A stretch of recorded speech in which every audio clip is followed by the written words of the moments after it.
KPY Bala மேல action எடுக்க சொல்லி சென்னை கமிஷனர் அலுவலகத்துக்கு பறந்த புகார். கேபிஒய் பாலா அப்படின்னு சொன்னதும் அவர் செஞ்ச உதவிகள் தான் எல்லாருக்குமே ஞாபகத்துக்கு வரும். அந்த அளவுக்கு ஏழை எளிய மக்களுக்கு தேடி தேடி உதவிக்கரம் நீட்டிட்டு வராரு. மலை கிராம மக்களுக்கு ஆம்புலன்ஸ் வசதி செஞ்சு கொடுத்ததுல இருந்து முதியவருக்கு வீடு கட்டி கொடுத்தது வரைக்கும் இவர் செஞ்ச உதவிகள் ஏராளம்.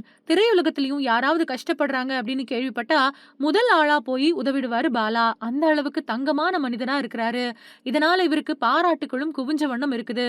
சின்ன திரையில கலக்கிக்கிட்டு இருந்த பாலா காந்தி கண்ணாடி அப்படிங்கிற திரைப்படம் மூலமா ஹீரோவா அறிமுகமானாரு. ஷெரீப் இயக்குன இந்த படத்துல பாலா கூட பாலாஜி சக்திவேல், நமிதா கிருஷ்ணமூர்த்தி மாதிரியானவங்க முதன்மை கதாபாத்திரத்துல நடிச்சிருந்தாங்க. காந்தி கண்ணாடி படத்துக்கு விவேக் மெர்வின் இசையமைச்சிருந்தாரு.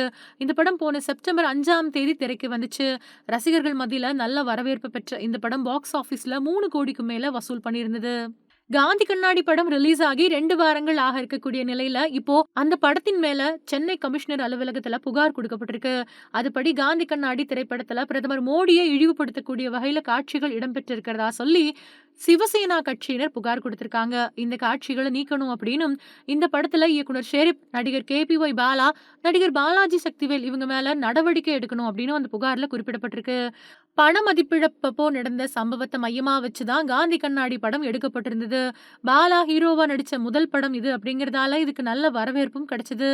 ஆனா இப்போ அந்த படமே சர்ச்சையிலயும் சிக்கியிருக்கு. இந்த புகாரால காந்தி கண்ணாடி படத்துக்கு ஓடிடி வெளியீட்டுல சிக்கல் ஏற்படுமா அப்படிங்கறத பொறுத்திருந்து தான் பார்க்கணும்.